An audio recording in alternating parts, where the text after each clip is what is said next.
The West Coast Eagles transformation has been extraordinary, from 16th to 4th in one short year. We know they've been playing well on the field, but what's been going on behind the scenes? Well, one person who deserves some credit is Peter Worsfold, the younger brother of Coach John. Tonight we're joined by special guest reporter Daniel Kerr, who introduces us to the other whoosher.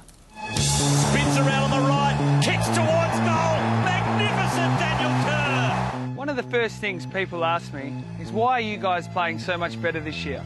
It's a tough one to answer, but one thing's for sure, the change of culture off the field is starting to have a massive impact on the field. Oh, without a doubt, yeah, I agree with that.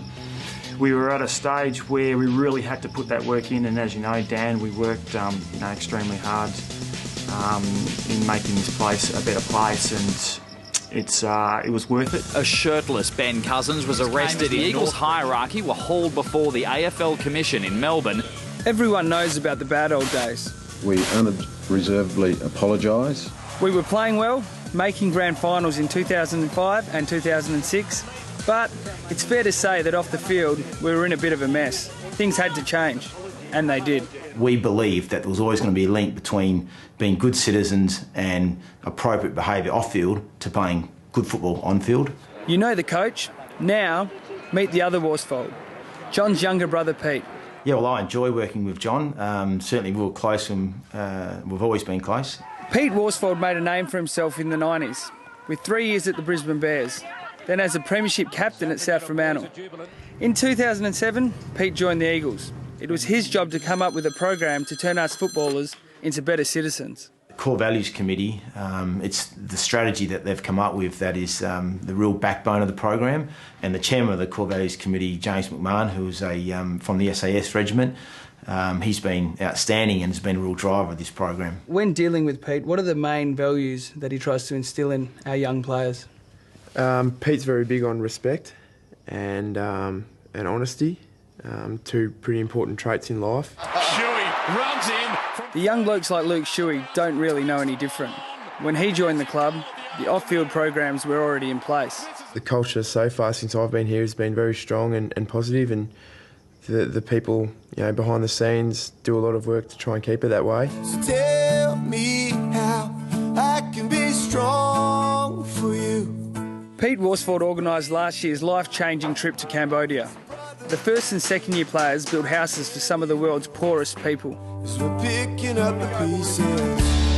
Made me realise how special we have it over here, and with our family and that all around us and that, we're pretty lucky compared to what they have, and they're still smiling. They're amazing people for what they've been through. On a personal level, what did you get out of the trip to Cambodia? We hear about kids and all this poverty overseas, and we sort of get a grip on what it's like, but you don't get a true understanding until you actually meet these people on a personal level. It puts their life into perspective, it puts playing AFL football into perspective, and it gives them an opportunity to do something good for the community. Apart from putting them through some hard work, the trip was used to profile the players.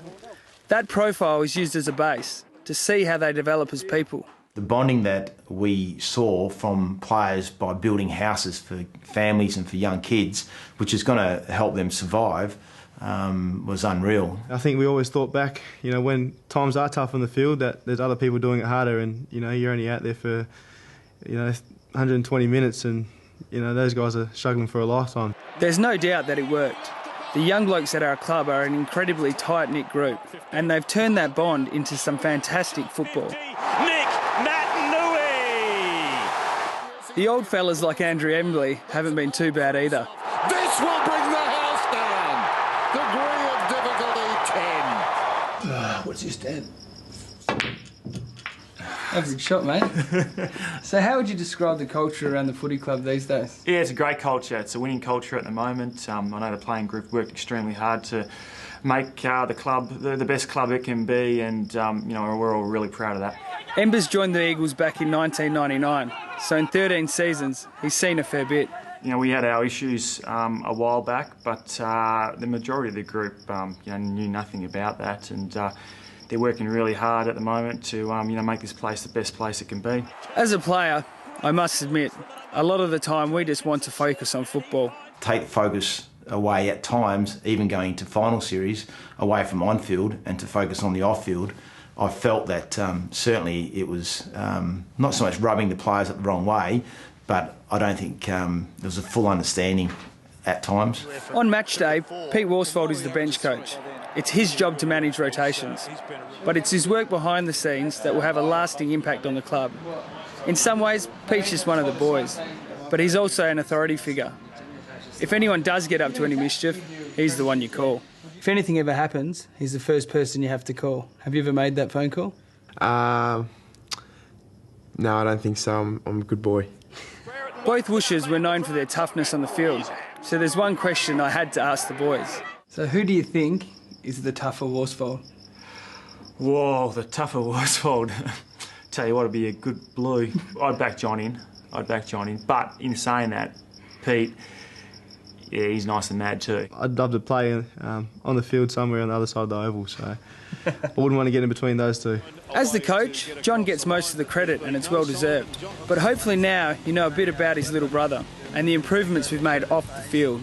I'm certain that it has made a difference, but all the hard work that the players do on field and what the coaches do is pretty much the main reason why the success on the field. He's probably the only bloke that doesn't get recognised by the outside public about why we've improved so much. He just loves doing what he does, and if it's helping other players out, I think he gets a big buzz out of that. The off-the-field culture is not just about guys behaving appropriately, but it was about them developing as people, and also that development to last for their whole life. So there's so much fulfilment in that. From outside the boundary, yes.